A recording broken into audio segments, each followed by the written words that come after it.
Voilà, merci beaucoup aux fidèles téléspectateurs du magazine Les Panels que vous suivez sur Tosungana Télévision et puis sur la chaîne YouTube JM Le Panel HD. Nous sommes là pour vous accompagner. Notre devoir est d'avoir un œil fixé sur la République démocratique du Congo parce que le peuple a besoin quand même qu'il ne puisse pas être juste un simple passager sur la terre. Mais il faut marquer l'histoire, il faut laisser ses empreintes. Et comment les laisser? C'est par les œuvres. On reconnaît l'artiste à travers ses œuvres. Mais si le peuple congolais doit consommer que le temps sans rien laisser, ça devient question du tourisme. Et c'est là que revient la responsabilité de ceux qui dirigent cette grande population, un mini-continent, émerger, plonger dans des philosophies catastrophiques, si on peut encore les dire. Le peuple qui n'arrive pas à trouver son émergence, pourquoi alors il est victime de sa propre richesse, il est victime de sa propre image. Ça devient aujourd'hui une guerre de part et d'autre. Est-ce qu'il faut réfléchir parce que le monde est subdivisé en courants? Il y a plusieurs courants aujourd'hui. Il y a les socialistes ou les socialismes, il y a les communistes ou les communismes, il y a les démocrates de part et d'autre. Tout ça, si on n'arrive pas à bien scinder ou piger les choses, automatiquement, ça nous échappe parce que les différentes relations entre États, ce sont des relations de force. Et si la République démocratique du Congo se retrouve aujourd'hui abandonnée, non seulement par ses alliés, ici, entre parenthèses, les pays limitrophes, nos voisins perpétuels, mais aussi, au-delà de tout, la diplomatie agissante, et comme le disait, dit à tout moment le président Félix-Antoine Tshisekedi Tshilombo, la diplomatie permet à la RDC d'avoir un œil sur l'outre-mer ou bien l'autre monde. Mais là, hélas, tout ce qui se passe à l'immédiat, on retrouve que la RDC est laissée seule. Elle est devant sa propre réalité. Comment trouver des solutions? Le mini-sommet d'Addis Abeba qui a réuni les chefs d'État. Et là, vous avez suivi haut et fort la détermination du président Félix de vouloir toujours arracher la paix à l'est de la République démocratique du Congo. Parce que là, c'est là la centrale minière, c'est là les moteurs du développement de la RDC. Mais si jusque-là, la sécurité devient une impasse, alors on doit se poser beaucoup de questions. Pour cela, aujourd'hui, nous avons prévu un plateau pour réfléchir sur un courant. On va recevoir pour vous un panafricaniste. Lui est toujours là pour défendre les valeurs. Vous savez que les panafricanistes dans le monde, ce sont ceux-là qui défendent les valeurs. Et ici, quand je parle des valeurs, c'est d'abord les valeurs culturelles. On regarde les Moutous, on regarde les Bantous. Quelles sont les valeurs qui caractérisent les Bantous? Mais aujourd'hui, ces Bantous s'ouvrent au reste du monde. Est-ce parce qu'ils sont minoritaires ou bien ce n'est qu'un courant qui apparaît respecter les valeurs des Bantous ou des Moutous, mais en même temps chevauché par la politique mondialiste?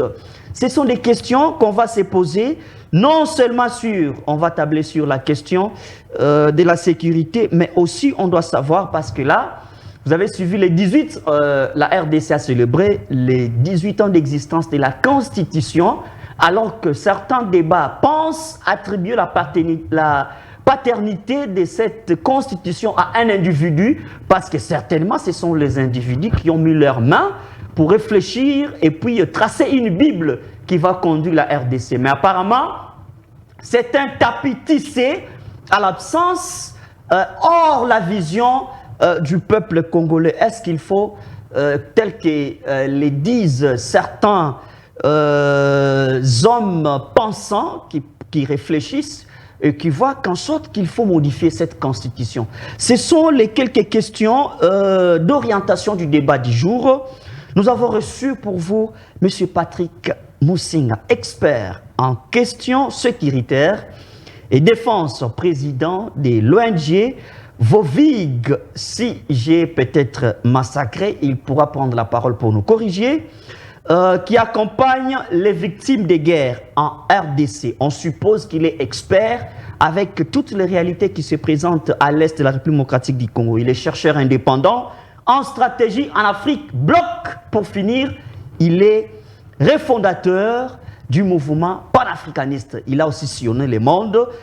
Nous allons en parler avec lui. Monsieur Patrick, merci d'avoir répondu présent à cette émission, que moi je taxe une émission où on va réfléchir sur les courants. Sois le bienvenu. Merci beaucoup pour l'invitation. Je m'estime assez heureux pour bénéficier de la confiance de votre chaîne et aussi de vous-même pour pouvoir m'inviter à un débat aussi crucial, aussi élevé que celui-ci, pour que nous puissions réfléchir sur les questions de l'ère. Je suis Jean-Patrick Moussenga. Il est toujours difficile de se présenter soi-même. Comme vous l'avez déjà dit, je suis président d'une ONG qui accompagne les victimes de guerre en RDC.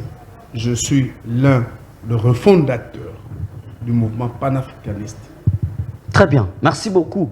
On reste encore là avant qu'on entre dans les vifs du nécessaire. Mais apparemment, les mouvements panafricanistes commencent à disparaître parce qu'il y a de cela 2, 3, 4 ans, 5 ans passés plutôt, on a senti quand même dans le monde quelques voix s'élever pour dire, écoutez, on ne doit pas perdre certaines valeurs qui font de nous être africains. Est-ce vous êtes en rétro-pédalage ou soit vous êtes secoué par ce plus fort aujourd'hui dans la mondialisation? Monsieur le journaliste, je voudrais préciser à vos téléspectateurs que le mouvement panafricaniste ne pourra pas disparaître. S'il disparaît, c'est que c'est l'Afrique tout entière qui disparaît avec lui. Donc, il y a de courants, mais aussi, nous pouvons dire qu'il y a aussi des virages. Le mouvement panafricaniste est né avec un courant, il a évolué, il était temps qu'il prenne certains virages et à un certain moment, il faut aussi prendre d'autres courants et certains d'autres virages. Cela ne veut pas dire que le mouvement est en train de disparaître parce que c'est nous qui sommes les défenseurs de l'Afrique. Ah, bien sûr. Mais... Ça veut dire que oui, si le mouvement disparaît, c'est que l'Afrique va disparaître. Non, mais parce que vous dites, à un certain moment, vous avez pensé réfléchir sur le virage.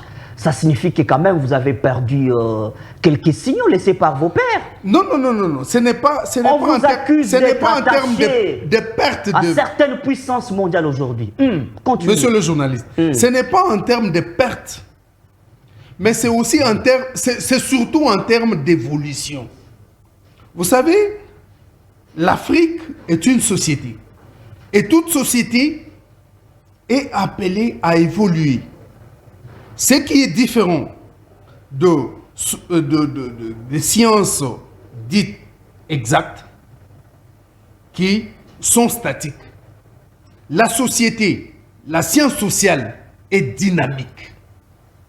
Elle évolue, elle bouge, elle change. C'est ça maintenant les grands problèmes. C'est ça. Le panafricanisme étant une vision socialiste d'une société africaine, elle doit bouger, elle doit changer.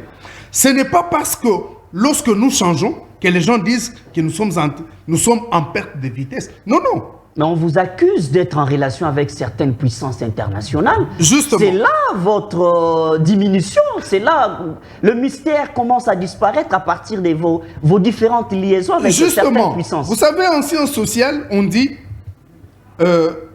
les faits sociaux sont totaux et globaux. En tant que faits globaux, ils ne peuvent pas évoluer en vase clos. Ils doivent avoir des connexions avec les autres. Les autres, ce sont les Occidentaux, ainsi de suite. Donc, le panafricanisme devait avoir des connexions avec les autres sociétés pour parfaire ce que lui, le panafricanisme, est en train de vouloir faire pour amener l'Afrique à un développement assez acceptable. Donc, ce n'est pas parce que nous avons été en contact avec les autres que nous avons été inféodés pour perdre nos valeurs. Et surtout, on au vous détriment accuse des autres. d'être attaché à la Russie, attaché par moment à un monde asiatique, parce que vous avez du mal à comprendre la quintessence de la philosophie occidentale. Monsieur le journaliste, c'est là les grands problèmes. Quand on veut ôter les sandales à Paul pour donner à Pierre, ils sont tous disciples. Non, les vrais panafricanismes savent que l'Afrique doit se développer avec les autres.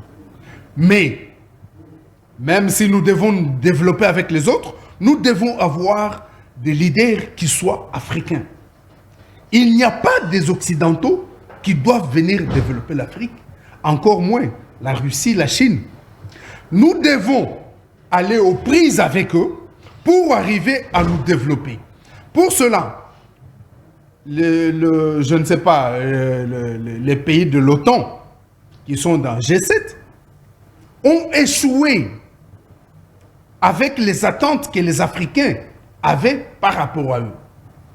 Maintenant, c'est le problème que les Africains puissent repenser leur politique et aller vers les autres. Ce n'est pas pour que les autres puissent venir recoloniser l'Afrique, mais c'est pour qu'au contact avec eux, l'Afrique puisse arriver à déclencher son développement. Lorsque vous parlez de la Russie, de la Chine, nous allons bien sûr montrer à notre peuple que jamais la Russie a été en Afrique pour ni la colonisation, ni l'esclavage. Mais la Chine non plus. Les relations entre États, la première base, c'est peut-être sur les plans économiques. Et puis ensuite, je voudrais encore ajouter, vous savez que jusqu'à preuve du contraire, la Chine est encore un pays du tiers-monde. Jusqu'aujourd'hui, il est encore décrété. Lui, le pays de la Chine, ou la Chine, est décrété... La grande puissance économique. Justement, est encore décrété un pays du tiers-monde. Si l'Afrique, dans l'Afrique, on retrouve la majorité des pays du tiers-monde, nous allons peut-être penser, en fait, conclure que si nous allons avec la Chine est de notre, étant un pays du tiers-monde, et nous sommes le pays du tiers-monde. Nous allons avec la Chine comme un allié pour arriver à considérer la pensée et le développement de la Chine et l'implémenter dans notre pays. Lorsque vous parlez des avancées économiques, monsieur le journaliste, vous devez savoir que l'économie se tient sur des socles. Et parmi les socles sur lesquels se tient l'économie, il y a le socle de la puissance, qui n'est pas seulement la puissance économique, mais qui est aussi la puissance militaire. Je veux renvoyer vos téléspectateurs d'aller consulter la notion de la garantie souveraine et de la dette souveraine. Très bien. L'on va trouver par là que la puissance militaire était un socle sur lequel on pouvait se reposer pour booster l'économie. Par exemple, la RDC, qui est un pays naturellement riche, devait avoir une puissance militaire pour faire en sorte que les gens qui tournent autour de ces richesses naturelles puissent être redevables. Nous allons arriver, parce qu'on va parler de la RDC, vous aurez le temps d'entrer en profondeur. J'aimerais qu'on reste un peu dans la question de ces courants panafricanistes. J'aimerais un peu savoir, à votre niveau, qu'est-ce que vous faites? Parce que L'Afrique dont vous faites allusion, c'est une Afrique aujourd'hui ouverte à l'autre monde. Aujourd'hui, c'est la mondialisation, aujourd'hui, c'est la concurrence, ce sont les États qui doivent aller de l'avant. Qu'est-ce que vous faites à votre niveau? Vous, en tant que panafricaniste dans votre mouvement, qu'est-ce que vous faites à votre niveau sur le plan continental et mondial pour éveiller un peu la conscience? Parce que nous ne voulons pas que le terme conscience reste une idéologie, reste du mysticisme, comme on peut le dire. Mais qu'est-ce que vous incarnez dans le peuple africain qu'il arrive à comprendre que non, oui, à un certain moment donné, j'ai perdu mon destin, il faut revenir sur les rails. Les initiatives que vous mettez en place. Monsieur le journaliste, je suis allé voir le président Mbédié, l'ancien président de la Côte d'Ivoire qui est décédé. J'ai vu le président, l'ancien président de l'Angola. J'ai vu d'autres présidents pour que nous puissions réfléchir sur cette question du panafricanisme. Ils sont aussi panafricanistes? Je pense. Ou bien vous êtes parti en termes de propositions? Justement. Je me disais que le panafricanisme, d'après ce que je puis remarquer, je peux observer, le panafricanisme commence à un certain degré, à un certain niveau et avec un certain âge. Le panafricanisme ne commence pas au début, au départ. Et il échoue parce qu'il commence à un certain niveau. Vous allez vous rendre compte que les chefs d'État d'Afrique, ils ont un certain âge. À partir de 30 ans jusqu'au-delà. Et avant 30 ans, ils n'avaient pas été panafricanistes. Vous voyez? Donc, ils deviennent panafricanistes à un certain âge. Et à partir de cet âge, facilement, ils peuvent être combattus. Parce qu'ils se tissent des relations avec certaines personnes qui sont pour le panafricanisme ou encore d'autres qui sont contre le panafricanisme. Alors, nous, à notre niveau, nous nous sommes dit, en repensant la question panafricaniste, nous nous sommes dit, il ne faudra pas que nous puissions nous mettre au diapason de panafricanisme à l'âge avancé. Il faut créer un système du panafricanisme à l'âge très bas. Je parle de la petite enfance, je parle de l'enfance et de la jeunesse. Une stratégie d'incarner déjà dès le bas âge. Justement, voilà, c'est ça la stratégie que moi, Moussenga, avec les gens qui sont avec moi, nous avons envisagé. Nous devons créer un panafricanisme qui commence à bas âge, avec la petite enfance. Déjà, à 3 ans, à 6 ans, nous inculquons dans la petite enfance de tout enfant africain l'idée de vouloir aimer l'Afrique, de vouloir accepter l'Afrique, de voir l'Afrique comme étant l'une des portions du monde la plus belle, la plus riche. Très bien. La plus attrayante. Très bien. La plus accueillante, la plus belle, la plus... Et lorsque un enfant grandit avec ça, il est difficile, comme le dit la Bible, qu'il est bon d'enseigner les enfants dans les voies de Dieu lorsqu'il est encore tout petit pour que ça sera difficile qu'il puisse s'en détourner lorsqu'il sera grand. Très bien. Donc, essayez de faire ça. C'est pourquoi nous avons des écoles de panafricanisme, de petite enfance, de l'enfance et de la jeunesse. Nous sommes en train de nous battre pour créer une université panafricaine. Avec le soutien de tous les Africains. Je suis en train de regretter la disparition de Muammar Kadhafi. Et cela, nous devons interpeller tous les dirigeants africains qui s'étaient désolidarisés avec Muammar Kadhafi, qui voulaient un panafricanisme épanoui. Tous les dirigeants de ces temps, au lieu de les soutenir, ils ont fait allégeance à l'Occident. Ils ont sacrifié cet Africain qui voulait l'épanouissement de l'Afrique. Nous vous condamnons, mais d'autant plus, nous interpellons tous ceux qui sont encore là, en vie, de ne plus revenir sur les mêmes bêtises qui avaient été faites de façon de sacrifier Kadhafi. Aujourd'hui, nous avons des émergences en Afrique.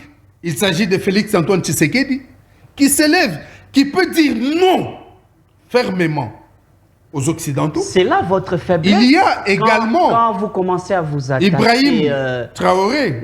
S'il vous plaît, c'est là votre faiblesse quand vous commencez à vous attacher aux dirigeants qui sont au pouvoir, alors que connaissant déjà, quand quelqu'un est au pouvoir en Afrique, vous connaissez la réalité.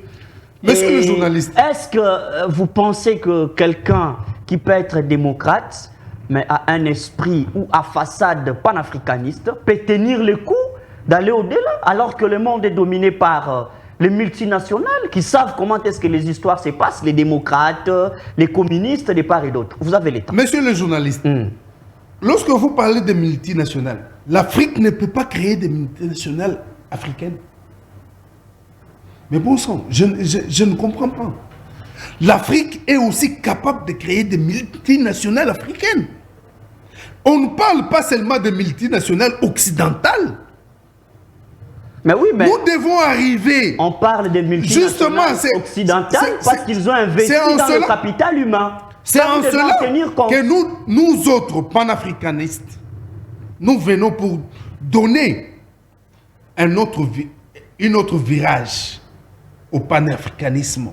Pour montrer qu'actuellement, nous ne sommes plus dans la pensée, dans la vision de 1940, de 1960.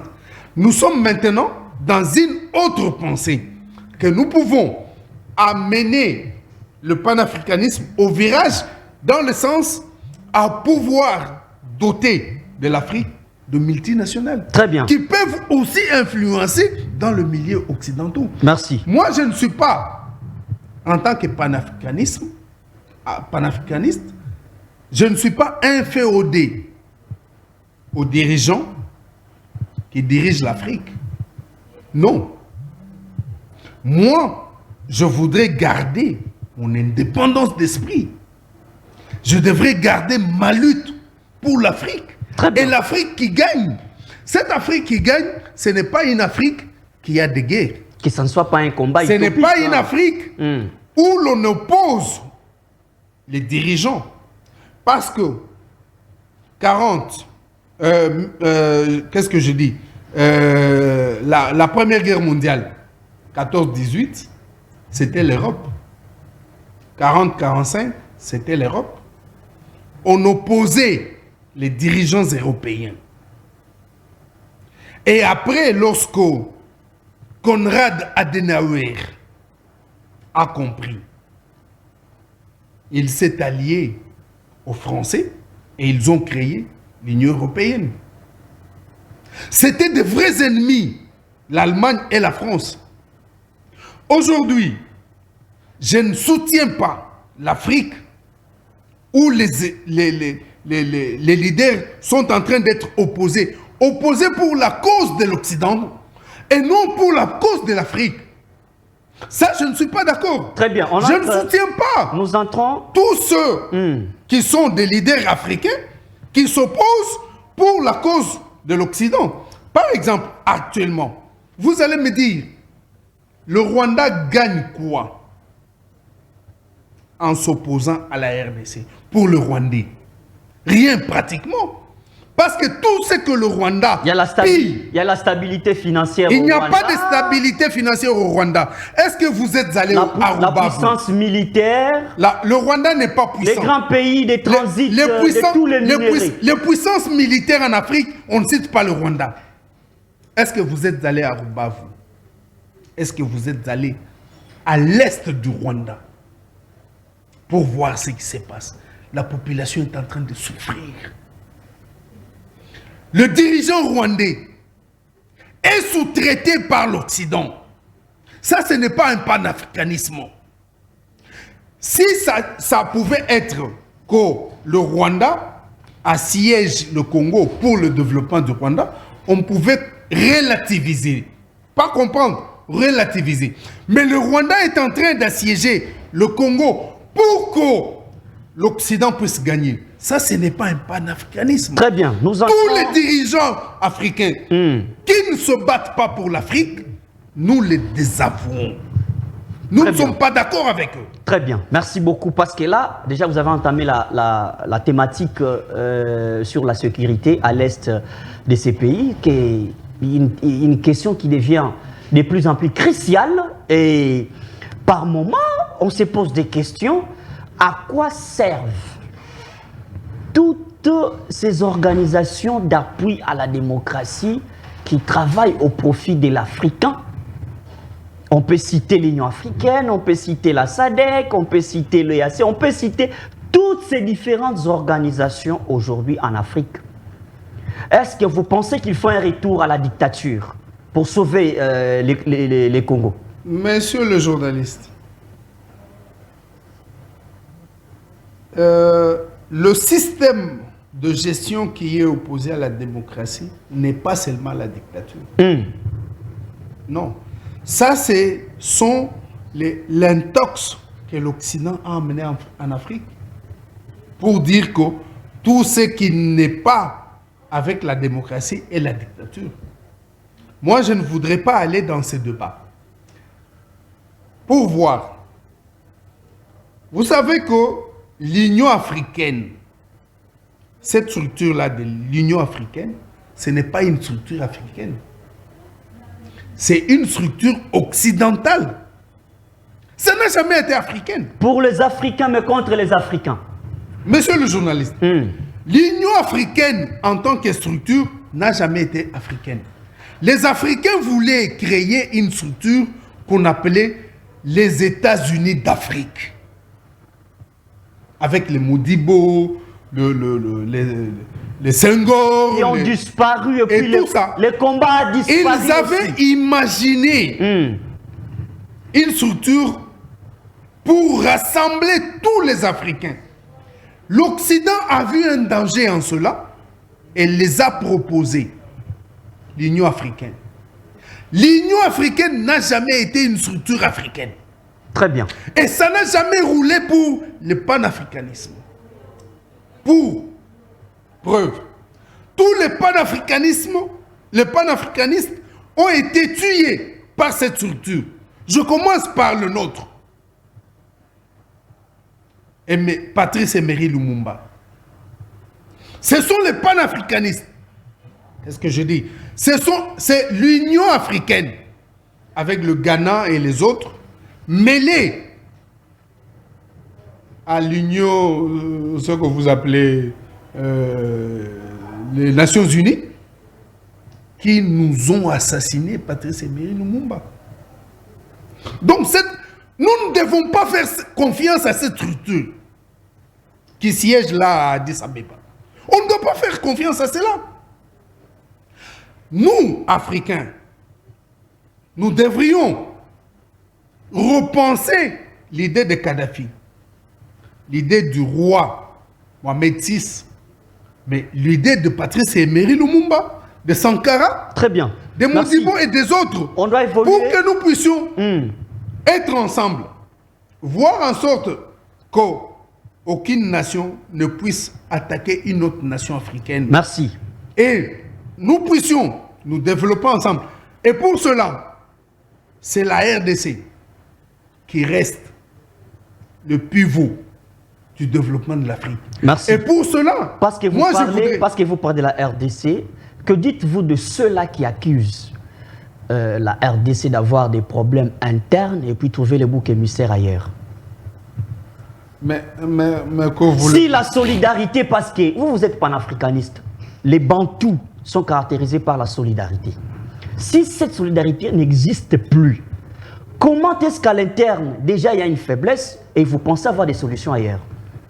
Cette accusation pour vous, comment vous l'interrogez? Monsieur le journaliste, moi je souhaiterais peut-être que vous puissiez initier une autre émission pour que nous puissions parler de peuples d'Afrique. Parce que parfois, il y a une contradiction entre les Bantous, tout ça. On pense que les Bantous ne sont qu'au Congo. Au Rwanda, non, mais nous sommes dans une particularité. Il y a une au généralité. Rwanda, il y a les Bantous. Oui, il y a une Hutus. généralité. Il y a les Bantous, ils ont leurs valeurs. Lorsque vous lisez il y a des Kizerbo, accusations à Antoine l'interne. Kizerbo, vous allez trouver que les africanistes, qu'on a appelés africanistes en sciences, ont séparé l'Afrique subsaharienne en races. Ils parlent de races bantoues, des races nilotiques, de races semi-bantoues et des races soudanaises ou soudanaises avec des pygmées. Alors, lorsque l'on parle de bantous, mais c'est quoi les bantous? Pour la RDC, mon pays, Kizerbo a dit qu'il n'y avait jamais existé de nilotiques au Congo. Est-ce qu'on l'a écouté? Maintenant, cette question de Tutsis qui sont nilotiques, qui viennent s'installer au Congo, bon, ce n'est pas un problème. On peut avoir aussi une communauté ou une tribu incorporée. Parce que cela, c'est pas un problème. Moi, je ne stigmatise pas les Tutsis en RDC. La RDC est très grande. Nous allons toucher. Au point que nous pouvons, je voudrais placer un mot, au point que nous pouvons facilement prendre tout le monde, les Tutsis comme les autres. Je ne stigmatise pas les Tutsis, mais les Tutsis n'ont jamais existé en RDC. Nous les acceptons comme une communauté ou une tribu juste incorporée. Ils sont congolais, dans la stratégie, mais seulement congolais incorporés. Affaiblir les gouvernements. J'ai fait appel à tous ces nilotiques, les Guissaro, tous ceux qui sont au pouvoir. Parce que c'est maintenant le moment. Alexis Guissaro. Justement. Ministre des Infrastructures. C'est un jeune de l'UPEN comme moi. J'ai grandi à l'UPEN comme lui. Nous nous connaissons. Nous l'acceptons. Il est Tutsi ou il est... Il est Tutsi.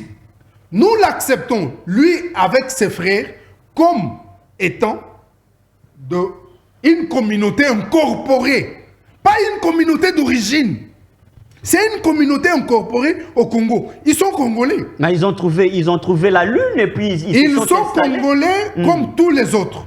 Nous ne devons pas les stigmatiser. Mais il faudra que lorsque le Congo est attaqué, qu'ils puissent prendre des mesures pour protéger le Congo contre les envahisseurs. Ça, lorsqu'ils se taisent, je ne suis pas d'accord avec eux. En tant que panafricaniste, je ne reste pas que congolais. Je suis aussi rwandais, je suis burundais, je suis ivoirien, je suis tout ça. Mais avec je voudrais que toutes les communautés puissent vivre en paix et réfléchir sur le développement de l'Afrique. Très bien, revenons un peu à la question, parce que je vous ai demandé cette accusation de ceux qui pensent qu'il y a un problème qu'il faut régler à l'interne entre Congolais avant de sortir, avant de doiter l'Occident ou les autres. Mais, monsieur le journaliste, vous savez que le développement se repose sur deux piliers. Il y a un pilier exogène et un pilier endogène. Tous ceux qui ont fait les études de développement le savent. On ne peut pas dire que le sous-développement est foncièrement lié à l'aspect endogène. Mais on ne peut pas aussi dire qu'il est foncièrement lié à l'aspect exogène. Il faut les deux pour booster le développement. Pour cela, j'ai déjà condamné nos aînés panafricanistes qui ont livré Kadhafi. Je l'ai déjà dit. Ça, c'est au niveau endogène. Mais au niveau exogène, l'Afrique fait face à une conspiration internationale. Parce que l'Afrique, ce qu'elle a, le monde entier n'a pas. J'aimerais qu'on puisse... C'est une conspiration, monsieur. Très bien, j'aimerais qu'on puisse... Il ne faudra pas que nous soyons complaisant avec cela. Très bien, on s'arrête un peu là. Dans ce que vous développez, quelle est la plus grande faiblesse de l'Afrique? L'Afrique n'a pas inventé, au fait, n'a pas fait la promotion de l'école africaine.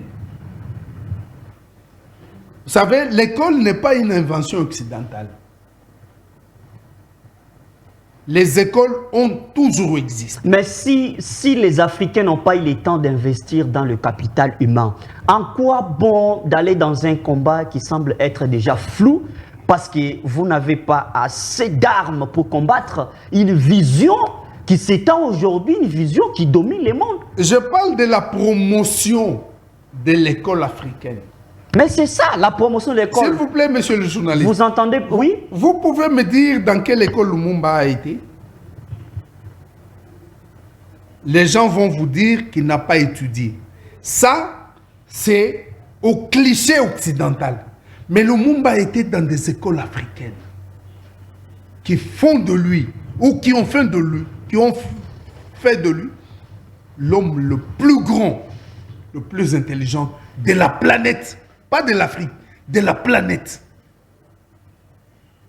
Nous avions souhaité, ou nous souhaitons, que nous puissions faire la promotion de nos écoles.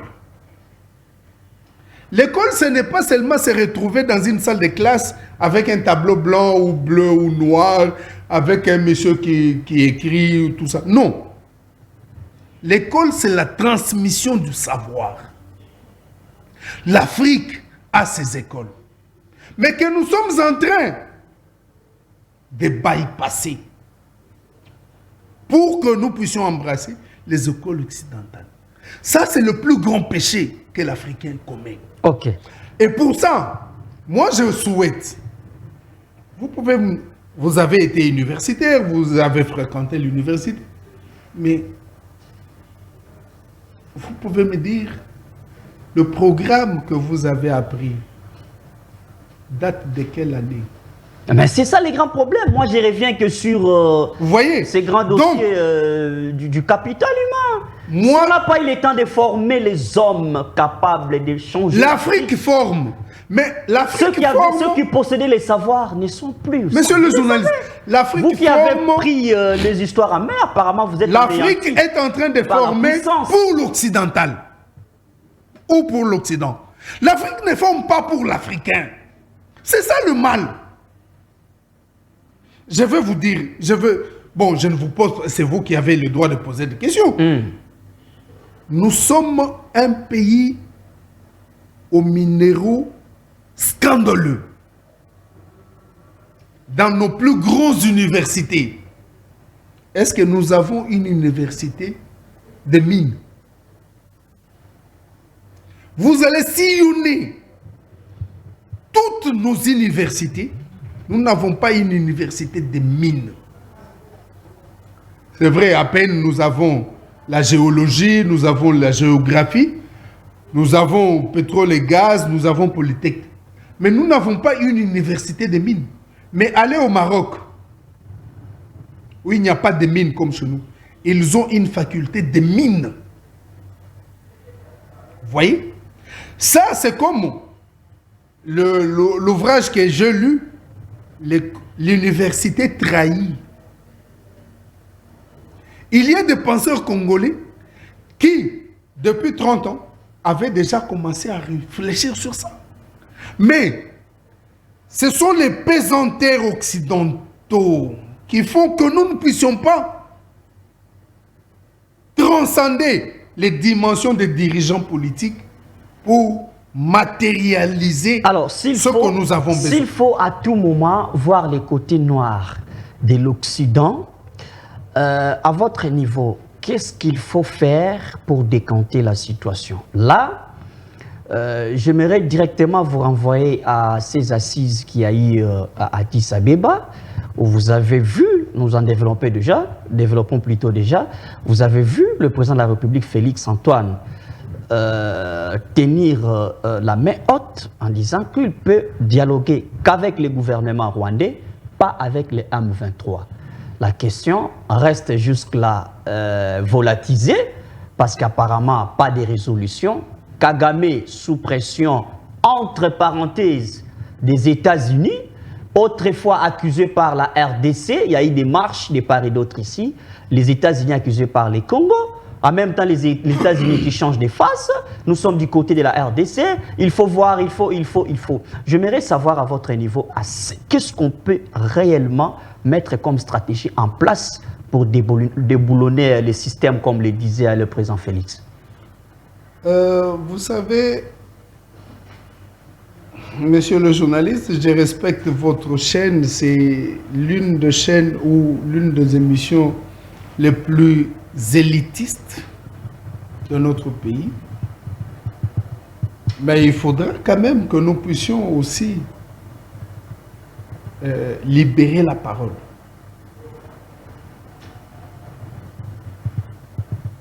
Le Congo, au fait, l'Afrique a besoin de la profondeur, mais aussi de la hauteur. Et ce qui va faire que nous puissions arriver à ça, c'est la force. Dans les relations internationales, ce ne sont pas les dialogues, ce sont les rapports de force. Mais c'est ça les grands problèmes. Comment arriver au rapport des forces? Comment arriver à établir des forces? Vous savez qu'au Conseil des Nations, au Conseil de sécurité des Nations Unies, l'Afrique est absente. Pourquoi? Parce que nous n'avons pas une arme nucléaire. C'est vrai qu'il y a d'autres nations qui ont des armes nucléaires et qui ne sont pas représentées au Conseil des Nations. C'est vrai. Mais l'Afrique devait commencer par là. Ce sont des solutions idoines qu'il faut nécessairement avoir. Et la nation qui est plébiscitée, capable de détenir une arme nucléaire, c'est la RDC. Donc, l'on doit tout faire pour que la RDC reste faible, pour qu'elle ne puisse pas penser se doter d'une arme nucléaire. Ça, ce sont les stratégies des autres contre l'Afrique. La RDC a tout ce qu'il faut pour détenir une arme nucléaire. Très bien. Mais nous n'en avons pas. De deux, le président Félix refuse tout dialogue avec les envahisseurs de la RDC. Pas seulement avec les M23. Tous les envahisseurs de la RDC. Il demande, ou il exige que les territoires de la RDC soient d'abord libérés pour que l'on puisse entrer en dialogue. On apprend que Kagame, qui est en train de renforcer ses différentes bases militaires en République démocratique du Congo, comment vous pensez que cela soit concret? Mais quoi de plus normal? Vous savez, moi j'avais réfléchi et je l'ai dit au gouvernement passé que nous devons tout faire pour avoir des bases avancées. Nous ne devons pas seulement nous contenter des bases arrières. Le problème, c'est d'avoir des bases avancées. Donc, par exemple, pour l'instant, nous devons nous battre, prendre Gisenyi et Rubaya, installer nos bases à Gisenyi et à Rubaya, et laisser Bunagana. Et comme ça, lorsque nous sommes à Gisenyi, nous sommes à Rubaya, nous pouvons faire entendre notre voix. Parce que si l'ennemi s'entête, nous pouvons avancer avec déjà nos bases. Et cela est possible. Parce que Rubaya, c'est au-delà du lac. Et Gisenyi, c'est à pied. Vous voyez, le Rwanda ne peut pas s'entêter. Moi, j'invite tous les Congolais à ne pas voir le Rwanda et à voir ce qui est derrière le Rwanda. Le Rwanda, c'est quoi? Bon sang, en tant qu'africaniste, je peux révéler que la RDC a une histoire élogieuse militaire. Une histoire militaire élogieuse. Ça reste dans l'histoire, alors que non, ça ne reste pas dans l'histoire. La palpabilité, ce sont les résultats sur terrain. Non, non, qu'on puisse ça c'est un feeling. Ça reste dans l'ADN. Ça ne reste pas dans l'histoire. C'est l'ADN. Le Congolais, avec la force publique, a libéré le Rwanda, a libéré la Tanzanie, a libéré le Burundi, et même allé à Birmanie, en Europe, au-delà de l'Afrique. Dans l'histoire. Mais les Congo actuels anéantis monsieur le journaliste, par son économie. Monsieur le journaliste, ça c'est l'ADN. Ça reste en nous. Ça reste l'ADN. Il faut seulement le réveiller. Ça, il faut seulement le réveiller. Très bien, il faut dire aux Congolais que vous êtes allés au-delà de l'Afrique. Pas seulement dans l'Afrique. Le Rwanda, c'est rien. On est allé en Birmanie. Très bien. Et on a combattu. Il faut renouveler les efforts. Il faut réveiller cet ADN. Merci. Qui dort. Et pour cela, moi, je voudrais inviter tout notre peuple à ne pas considérer le Rwanda. Le Rwanda, c'est comme un chat devant un lion. Vous parlez du Rwanda. Il gueule, il parle parce que derrière lui, il y a des gens. Mais si nous arrivons, Monsieur Patrick, s'il vous plaît, à installer des bases avancées, très bien, ça vous l'avez dit. Vous allez voir. Ça vous l'avez dit. Et parce que vous parlez du peuple, nous voulons un peu ressortir, parce qu'on va vers la fin de l'émission, la question identitaire. Tout au long de l'émission, de votre développement, vous avez soulevé un problème des Tutsis. Et j'aimerais un peu qu'on puisse tabler sur une situation. Certaines autorités, personnalités politico-administratives dans ces pays, qui sont même en fonction, sont soupçonnées d'être derrière tout ce qui se passe à l'est du pays. Est-ce que vous pensez que la question de l'identité des Congolais devrait être prise en compte au premier plan avant d'entamer autre chose? Parce que là, s'il faut créer infiltration, aussi longtemps qu'à l'interne, on ne connaît pas qui est Congolais, qui ne l'est pas, on nage dans le vide. Merci beaucoup. Je voudrais que les téléspectateurs de votre chaîne puissent voir mon brassard. En couleur rouge. Je porte ce brassard depuis des lustres. Je suis en train de pleurer tous ceux qui tombent et ceux qui sont massacrés inutilement dans notre pays. Ça représente leur sang.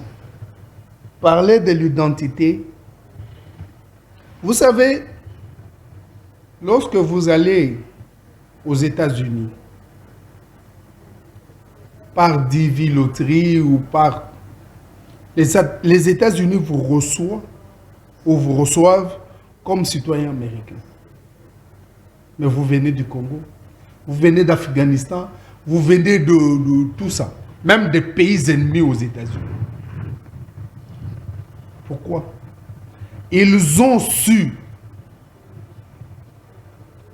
s'immuniser. Ils sont immunisés. C'est ce qu'il faut pour notre pays. Les Tutsis, ils sont combien? Les Tutsis, surtout les Tutsis On a même suivi quelques déclarations sur les réseaux sociaux. Ils sont combien? Ils veulent se désolidariser des Kagame. Ils peuvent venir au Congo, aller habiter à l'Équateur. On peut prendre tous les Tutsis du Rwanda, aller les mettre à l'Équateur. Ils ne vont pas remplir l'Équateur. Donc, cette approche-là n'est pas africaine. Seulement les Tutsis ont trahi l'Afrique. Parlons de tous ces gens qui sont cités sur les réseaux sociaux, bien que les faits ne sont pas encore établis. Les Tutsis trahissent l'Afrique. L'Afrique est une terre d'accueil parce qu'elle est déjà une terre qu'on appelle berceau. C'est une terre d'accueil.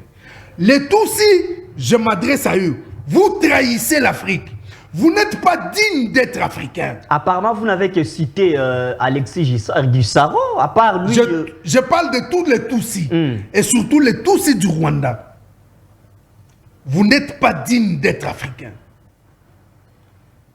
Maintenant, nous allons à la question identité.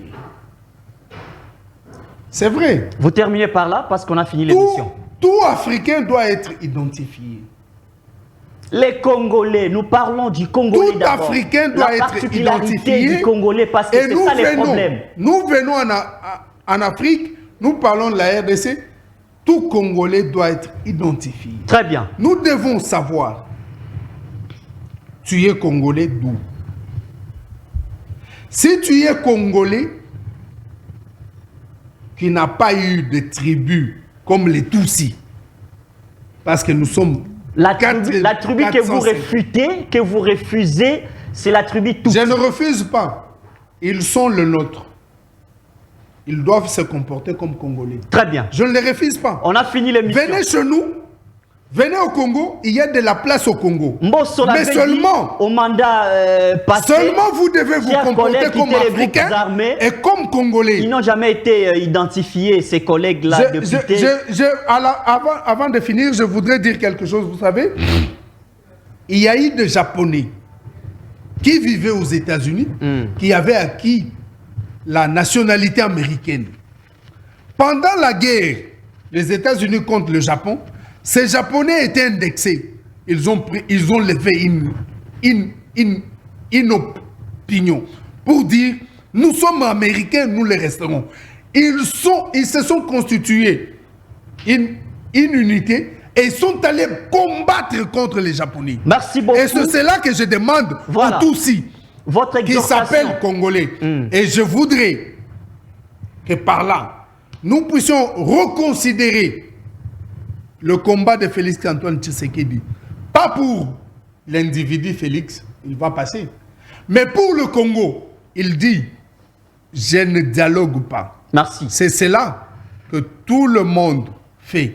Les États-Unis ont refusé de dialoguer. C'est par ces mots la France a refusé de dialoguer. Que nous mettons... Le Congo, par Tshisekedi, refuse de dialoguer. Merci, monsieur Patrick. Vous avez été les nôtres pendant tous ces temps. Merci d'avoir participé à cette belle émission pendant laquelle nous avons réfléchi quand même les Congos et l'Afrique en général. Il faut que l'émergence devienne une question pratique.